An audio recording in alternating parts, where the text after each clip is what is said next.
What's up, everybody? This is another Tuesday, another Longhorn Confidential. Danny Davis, the Austin American-Statesman, joined as always by Cedric Golden, Kirk Bowles, Thomas Jones. It's Alabama week. I know that's why y'all tuned in, whether it's listening to us on podcasts or watching us on YouTube or the website. We got to talk about Rice first. That's the season opener. It's only a couple days behind us. Texas 37, Rice 10. Closer than expected first half, but in the second half, Texas pulled away. A good third quarter. Defense played well throughout, but some stumbles along the way. But let's go around the room. Thomas, we'll start with you. Texas entered that game as the number 11 team in the AP poll. Did they look like it against the Owls? Well, it's hard to tell because they treat it like a preseason game. I mean, their starters played so limited snaps. Defensively, yeah, they look like a top 10 team. Offensively, couldn't tell. They didn't do that much. They weren't that efficient. So we'll see this week. Kirk? No, they did not. I told you last week when we were all deciding what we wanted to look for and what we expected. I looked for a complete, no doubt, top 10 team, control the game, start to finish, and I didn't see that. So, yeah, they didn't look the worst. There were some other teams in the conference that looked worse, but you shouldn't have a sloppy first half like that. And quite frankly, they struggled. I mean, 3 of 9 third downs at first half, 16-3 lead, and they did very little defensively. I agree with TJ 100%. DJ, the defense looked top 10, no question about it. But that offense, especially the offensive line, left a lot to be desired. Sid? Overall, didn't look like a top 10 team, but the defense looked like world beaters. Clogged the middle, made life difficult for Daniels at quarterback, and didn't give up many big plays, and that bodes well for what's coming up. Last week when we talked here, Daniel asked me what I was looking for. I said I need Quinn to be good, and he was not good early on. And those kind of halves can get you beat, be it a first half or a second half. When you play poorly in one half of football against quality competition, you can get beat. Against Rice, they were able to overcome it because that defense was great. Gonna need Mr. Ewers to be much better in this next test, which is they won't see a better team this season than the one they're going to face next, I think. So we'll see if he can put 4 quarters of football together and see if the Horns can get an upset at Alabama. I'm in the a win is a win camp. They took care of business. It looked bad part in the first half, but it's also the first half, the first game of the season. I'm not going to freak out too much about it. Quinn sure didn't look spectacular, but I think it kind of seemed in post game and on Monday that Steve wasn't necessarily willing to put that all on Quinn's shoulders. There was some miscommunication on the offensive line. There was some wrong routes run on some of those deep balls that he missed. The head coach maybe should have even called that 4th down call on that first drive. I don't know exactly what was going on there. And the running game struggled to kind of get established, which should be expected when you're trying to replace the guys that they replaced, and then C.J. Baxter goes out in the first half with his rib injury, although he was back at practice on Monday. So I think last week I said, and I think someone else said it, that we expected the offense to take a little while to catch up to the defense. And that's exactly what happened on Saturday. So, I think the number 11 team looked like the number 11 team. The number 9 team did not look like the number 9 team last night against Duke. So Texas took care of business. Move on to Alabama, and we'll see over the next couple of weeks against obviously Alabama this week and a Wyoming team that's apparently a lot better than we expected to be, which kind of leads us into our next question. Texas fans can, people who want to hate on Texas can use the Rice game as to make whatever arguments they want to do or freak out if they want to. But there's other Big 12 teams that were more concerned about their season openers. TCU lost a game to Colorado that was not expected. I think a lot of people were kind of waiting for Deion Sanders to come in, open the season, and get blown out. But Prime and some of those Travis Hunter and Deion's son, just they took it to TCU, won that game, a high scoring, fun game. It was hard. The Texas game kicked off, and I was trying to keep my eyes on the end of that TCU Colorado game. Tech lost lost at Wyoming in double overtime, and then Baylor lost to Texas State, which I don't think any of us saw, even though Kirk went and wrote a nice column on GJ Kenny last week, but that was still a surprise to see Baylor lose. So of those 3 losses in the Big 12, which one was the most surprising in week 1? Kirk, we'll start with you.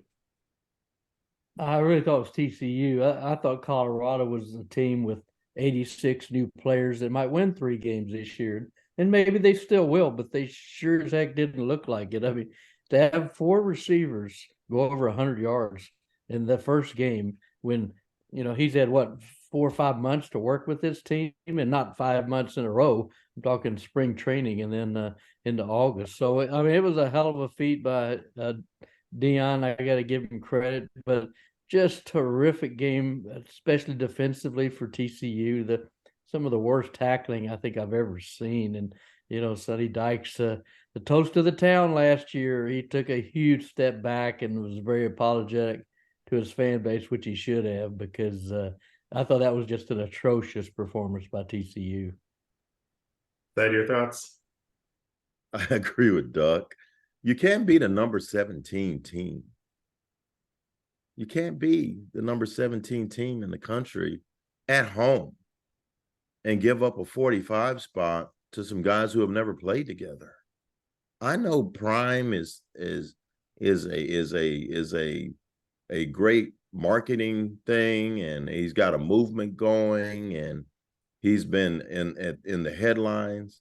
But at the end of the day, you gave up 510 yards passing to a guy who was at an HBCU last year. I mean, and we know now that Shedeur Sanders is an NFL prospect, no question. Not because he was doing it against TCU, but because he was making throws that Mr. Ewers should have been making earlier later on that day. The same types of throws with the same protections. And so I think Sonny, after being in the national title game, is running scared now. Dave Aranda is a close second. You got to remember, he was the defensive coordinator for a national championship team at LSU. Now all of a sudden you can't beat Texas State at the house. So there's a lot of coaches that are trying to figure out what the H went wrong in their first game. But I have to put Sonny Dykes in first place, and that's not a first place you want to be in. You can't lose like that in Cowtown. Now, TCU won all those close games last year, and it's a different year. That ball may not be bouncing their way as much. But look, give it up for Texas State. I mean, or Southwest Texas State Bobcats for you old-timers. They had never before beaten a team in a Power 5 conference. I mean, simple as that. They've never gone on the road and beaten a Power 5 team. And they went to Waco and really whooped them. On them. I mean, they just rolled. They punked them. Yeah. They did. Baylor could not stop Texas State. And like Seth saying, your head coach is a defensive coordinator background. You can't allow 40-something points to Texas State. I think that's the most alarming loss for Big 12 team this past weekend. And I think Baylor may have issues anyway. We kind of talked about that entering the season. They're going to be near the bottom of the standings based on that. I mean, it shows you what coaching can do. I think the Baylor loss is embarrassing, especially our guy Kev reported on Monday. I think that Baylor paid $350,000 for Texas State to come up. But I think one thing we can't overlook in this climate, in this day and age, is just how much what an offseason does. And we look at Colorado, we're like, well, they were 1-11 last year, and Texas State was, whatever they were. Texas State and Colorado both got new coaches. Both of their rosters are essentially new rosters. I mean, they both had absurd turnovers because of the transfer portal. So those were completely new teams. I've always said I thought Texas State was a sleeping giant, and maybe they finally got the coach down there to, pump the energy in that program they need to make them a competitive Sunbelt team or whatever conference they're in. Make them a competitive team that's on the level of the UTSA or one of those good non-power Power 5 schools. But my vote is Texas Tech. I mean, come on.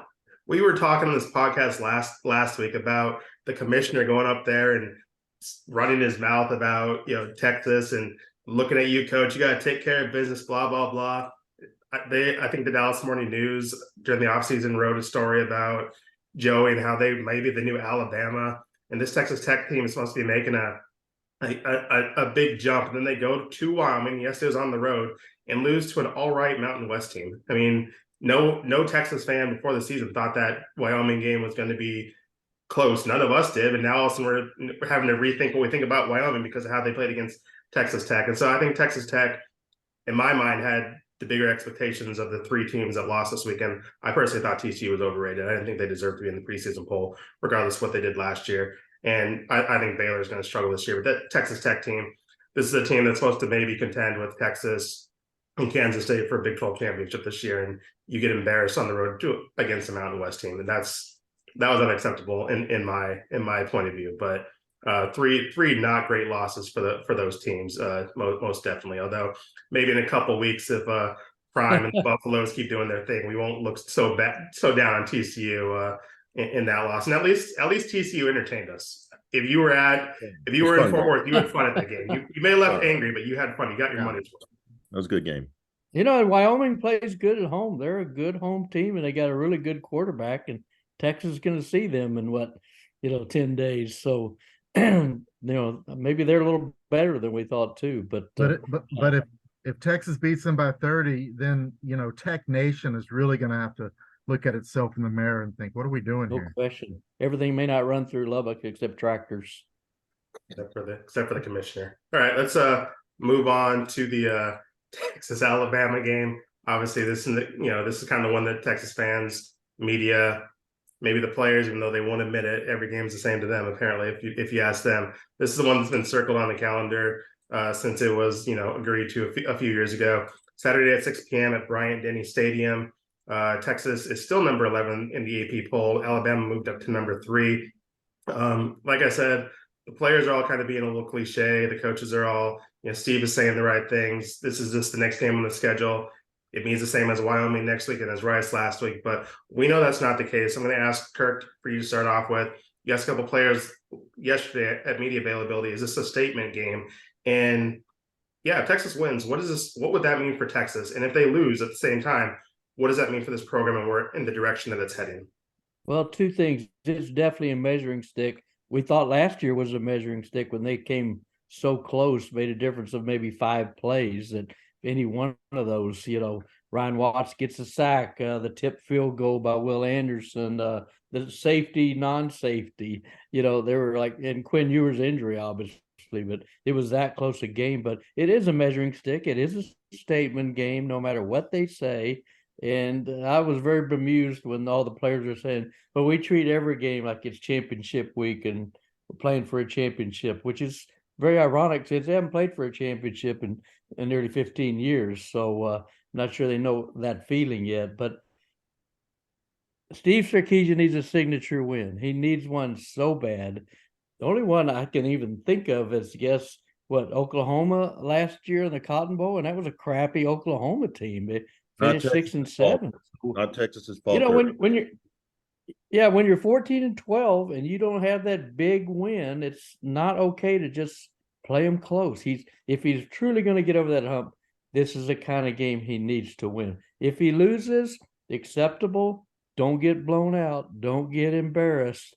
Don't go in there and pee down your leg, because then everybody across the country, coast to coast, same old Texas. So there's a hell of a lot on the line Saturday. Said they need to go in there and give Alabama a tussle just like last season. And if they can win the game, it can give them just a monumental boost. I don't expect them to win this game. I just don't. But if they do, and they're talented enough to do it, and it all starts with Quinn, he's got to play better. Sark will have his signature win. The whole country will see it. High expectations will go even higher, and how are they going to handle those expectations? Because that would put them in rarefied air. It's been a minute since we've talked about Texas as a legitimate top 10 team. Now, they finished number 10 in 2018, but only 2 teams have lost 4 games and finished in the top 10 in like 30 years, and they're one of them. So this would be different. They took care of business against Rice, like Daniel said. They'll have to play better. It's garbage. It's garbage to say that they're treating this like any other game, because if they are, they're going to get their doors blown off. They better go in there knowing that they got to bring their A game against Alabama. They can't have bad half against Alabama, or they're going to be on their back looking up at the skylights, because they're going to get knocked out. So I'm really excited about it, because I really think it's going to be a good game, at least for a half. But it all depends on this Texas offense. They got to be better, guys. They just got to be better. Yeah. Yeah, I think they're 7-point underdogs for a reason. This will be the only game that Texas is an underdog all season, probably. You go in there, you match up with Bama in the trenches like you did last year, and I think that's a win. Even if you lose, I think if you can go in there and match their physicality and athleticism on both lines, I think that'll bode well for the future. And since Sark got here, 2.5 years ago, he's talked about getting those big humans on both sides of the ball. If Texas can do that and prove that they belong in the SEC and they can go toe-to-toe with a heavyweight like Bama, I think they'll be fine. I don't think it's a must-win for Texas. But you guys are right. At some point, you need a signature win. Now, crushing OU last year, I think in the manner of that victory, there's some signature to that. But you go into Bama, and I think this Bama team is not quite what they have been the last decade. So if you can go in there and get a win, major statement, and it puts you in a position to make a run at the playoff. Simple as that. Oh, I know what a win means for me. If Texas wins, I'm not going to end up in San Antonio in a couple of months. It's all. Quit making it about yourself, Daniel. That's all I know. But so selfish. I think one track. That's all I care about. I think win or lose, as long as Texas doesn't get blown out, this is a measuring stick and a confidence builder. And then obviously if Texas wins, I think the momentum train just takes off. And there's definitely going to be a little bit more swagger. These players are not lacking in confidence, but they're definitely going to be definitely feeling a lot more confidence. And then you just see how they deal with pressure, extreme pressure, more pressure than they're used to being University of Texas athletes. You'd be the pressure of officially being the hunted. But I think they play well. I mean, we kind of saw how it was after the Alabama game last year. I mean, even though they lost, they didn't walk in that press conference with their heads held down. There's definitely some confidence there. Now, granted, it lasted 2 weeks because they lost at Tech two weeks later. But I think as long as they play well, I think this is a good way to measure, especially some of the younger guys and some of the positions they're trying to build up. That's a good way to you measure yourself against the best, and this is a good weekend to do that. Now, if they get blown out, or we may be saying the same stuff we were just saying about Texas Tech and TCU a couple minutes ago about Texas. So we'll have to see next week, but definitely a measuring stick game. Said you mentioned him, Quinn Ewers. Obviously did not play well against Rice last year, but he did play well for a quarter against Alabama until kind of a dirty hit took him out at the end of the first quarter. Quinn, we talked to him yesterday on Monday, said he doesn't play the what if game. We do, though, because we're in the media. And I think if Quinn had stayed in that game, Texas would have won last year. But so a year later, what Quinn Ewers do you expect to see in Tuscaloosa, and what does he need to do to kind of, I guess, win over any doubters that he may still have? They needed to see him pick up where he left off last season, hitting on deep balls to the X-Man. Couple of nice scrambles, smartly checking down the open receivers and not taking sacks. That's what they need to see. And what we see is a more mature Quinn Ewers. He's not interesting. He's not a great interview, but he's more mature. I think he's settled into the position. I think he knows what's at stake. He's worked on his body. He's worked on his mentality. So he has developed. He's come forward somewhat. He still has some mechanical issues. Still working on that deep ball. Still throwing off his back foot, which is, those things are correctable, but you think they would have been corrected by now. Throwing off his back foot when he's got a clean pocket is not good. So he's gonna be rushed more. Kirk and I noticed that he's a little lighter on his feet this year. The weight loss, he's running a little bit better. They're going to need him to move the chains with a couple of scrambles. We're not asking him to run 40 yards, but on 2nd and 6, if he can get you 5 or get you 4 or 5 and set you up for 3rd and short, that's how you stay ahead of those chains. So I think his legs are going to be important. That's what I want to see from Quinn Ewers. And I really do believe, guys, I think he's going to show up. I think he's going to show up for this game. It's a marquee game. I think he's going to show up. What I really want to see is how this defense adjusts to the most athletic quarterback they will see so far. Thomas? How's Quinn going to do? You know, the term game manager is almost used as an insult sometimes. But what if what we're seeing from Quinn is that's what he is? Maybe he's a high-level game manager. Get the ball to your playmakers in the right spots. You don't necessarily need to make the plays downfield to move the ball. As mentioned, make some plays with his legs when he has to. Maybe being a game manager is good enough to beat Bama. Maybe not. But I think maybe that's what Quinn is. And fans may not want to hear that. They may not see the dramatic downfield shots. But with the talent around him, managing the game the right way is going to win you a lot of games. You say game manager, and I would think those are fighting words to Steve Sarkisian. You know, here's the heralded quarterback whisperer. Why the hell is Arch Manning? What's he doing in Austin, Texas? Because Sark's the developer of quarterbacks. So we haven't seen it yet. I mean, you know, Hudson Card didn't fully develop. Casey Thompson, who did throw 5 touchdowns last week for Tom Herman at Florida Atlantic. But, yeah, he's looking more like a game manager because I just don't think he's looked special yet. And I think we were groomed and he was hyped to be special. And I don't know if it's because the 5-star, leaving high school early, going to Ohio State. You know, he was kind of viewed as the savior. Carroll. South Lake Carroll. He's been viewed as the savior, and they've been looking for one since Colt McCoy. So I think he's going to play well too. But you know, his record's 7-4. You know, last year 58%. To Ced's point, you know, he's much more mature. He's more comfortable. And I think we overlooked that last year because, you know, here he was, high school, Columbus, Ohio, Austin, Texas, new staff, new teammates, new surroundings, going to class. And I think we underplayed that and probably unfairly to Quinn. But now, you know, and freshman quarterbacks are playing. You look all over the place and they're playing. So he's got to be special. And I don't know if he has shown that yet to what Thomas is saying. He's shown more like a game manager than a guy that's whip them downfield 4 passes, they're in the end zone. So that's what we're looking for. That's what we're waiting for.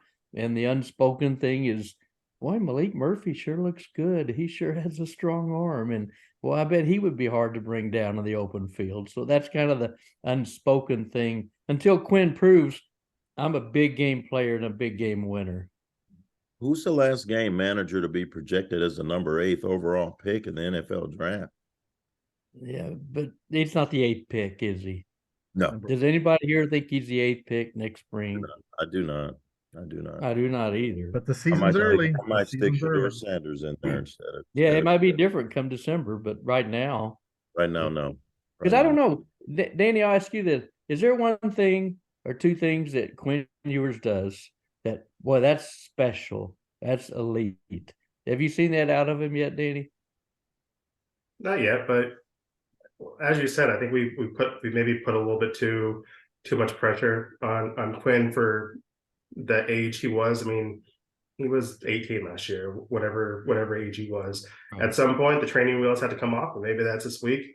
But I think the notion that he's just a game manager is a little silly. The quarterback at the University of Texas is not a game manager, especially when Malik Murphy and Arch Manning are behind him on the depth chart. And I have a feeling that if you want to ask Steve that question at his press conference on Monday, you might get the Anwar treatment with his response. So I don't think Quinn is a game manager. At some point, you know, he's got to grow up and have that one breakout game that's not, Oklahoma, because obviously Oklahoma was down last year. He started to show flash against Alabama last year, but he has the weapons. Everyone just got to get on the same page. And if Texas can play, the offense plays like we expect it to play, and as the stars in the recruiting system expect them to play, I mean, Quinn can show a lot of things, and maybe he will at some point be that number 8, pick in the draft. But it's probably too early to project where he's going to go in the NFL draft. Is also too. I don't think we've seen a big enough sample size to call him a game manager as well. But we are running out of time, so we gotta get this going. We have The less game manager is not an insult. It's not an insult. It is an insult at the University of Texas. I'm sorry. And in Fight Today's football game, it is. It is an insult. If it's not an insult once again, ask Steve Sarkisian on Monday and see the reaction and see if he feels it's an insult. But really quickly, we need an X factor for both teams in your pick for Saturday. Thomas, we will start with you. Okay, I think it's going to be a defensive game. I think both defenses are really good. I think take the under, whatever it is. And that means the kickers. Will Reichert for Alabama is arguably the best kicker they've had in school history. He leads that program in points all time. And we saw what Bert Auburn can do last week against Rice. He made 3 field goals. He almost hit a 50-plus yarder. I think it comes down to those kickers. And I think a 50-yard field goal could win this game. I'm going to give the edge to Bama on a late field goal again. Let's say 24-23. Very similar to last year. Cedric? Jalen Ford is the X factor because Kirk asked him about, did you spy last year on Bryce? Oh, no. We just played our basics. Yeah. He's spying. He's spying Saturday, Duck. Good question, Kirk Bowles. He is spying. It's going to be on Jalen Ford to keep Jalen Milroe from getting loose. So it's going to be on the middle linebacker and those other linebackers to hold up their end on the edges and when things break down. And so the X factor to me is the best defensive player on the field, and his name is Jalen Ford. Duck. I think that's a real good answer, very perceptive too. And the defense is going to be so key in this game. But I'm going to go with, it was tough for me. I was going to go with A.D. Mitchell because maybe Kool-Aid McKinstry, their best defensive back, is going to be on Xavier. He might be on Xavier one-on-one. I think that's what I would do if I was Saban. And that would be leave somebody else over him because you can't double everybody. So it could be A.D. Mitchell, but I'm going to say Jatavian Sanders. He showed up a little bit against Rice. He had the touchdown, and Quinn's at his best with those short intermediate passes. And with the pass rush that Alabama may put on Quinn, he may be looking at, Jatavian Sanders. So I expect a big game out of the big tight end on Saturday. As far as the win, Texas is going to win. Come on, you guys. It's a special game. It's going to be Texas 27-24. I don't know what you guys are. Bama's going to win it. I don't know. Bama's going to win, and they're going to cover that 7. Oh, they're going to cover that 7. I'm going to pick. What's your score? I'll go with Tavondre Sweat. I like the way he played in the opener. I think you flash back a year. There's some Texas fans probably still wondering how he wasn't credited with a safety on that play against Bryce Young in the end zone. Kirk mentioned Kool-Aid on the Alabama side. Obviously, talented defensive back, all preseason SEC team.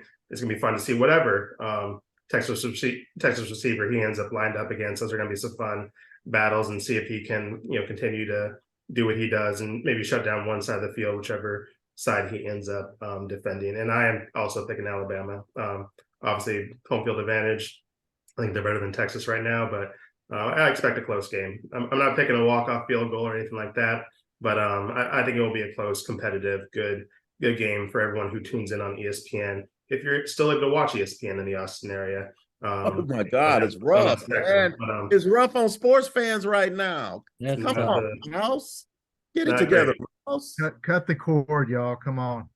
But if you are still in Austin this weekend and not in Tuscaloosa like the 4 of us will be, there's some stuff still going on campus this week. The volleyball team, which is ranked 7th in the ABCA poll, 2-2 on the season, they're at home against Florida Gulf Coast on Friday evening at 5 p.m. Soccer, which is ranked 18th in their poll, home versus Stephen F. Austin on Thursday night, and then home against Gonzaga on Sunday afternoon. So some action around campus if you would like to see that. If you're driving around, need something to listen to, and you're done listening to the Longhorn Confidential podcast, I have another podcast with a big guest that I think you should tune into, the On Second Thought podcast with Kirk and Said. Paul Feinbaum, big get this week. What did Paul have to say to y'all this week? What can we look forward to listening to? Little tease, just a little tease. He just gave us a little bit of insight into the psychology of Nick Saban. And Kirk asked Paul Feinbaum, do you expect Nick Saban to coach another 5 years? That's called a radio tease. Tune in to find out what the mouth of the South had to say about that one. Because we know Kirk Bold is going to be writing for another 5 years. Don't we, Duck? I'll go for 5 days at this point. The other thing too, we asked him what Alabama's Achilles heel might be this year and for Saturday. So that answer might surprise you too. And really will. That was a big Thursday morning. Shocking answer. Yeah. He was very candid. You can find that on statesman.com or wherever you get your podcast. It'll drop on Thursday morning. So obviously something to listen to. If you're traveling to Tuscaloosa or just hanging out in Austin, I'm sure it will be a good listen, and I'm looking forward to listening to it. Also on statesman.com throughout the week, you can read all of our Alabama prep stuff, and then obviously on the night of the game, we'll have live blog, obviously coverage from the game, and lots of stuff afterwards as we recover from our trip and get ready for the Wyoming game. But that's gonna do it from us. We gotta get to work, get ready for a fun little trip to Alabama this week. Thanks for listening to us wherever you get your podcast, watching us on YouTube, checking us out on the website. But for Danny Davis, Thomas Jones, Kirk Bowles, Cedric Golden, we'll see you next week. Have fun this weekend. Deuces.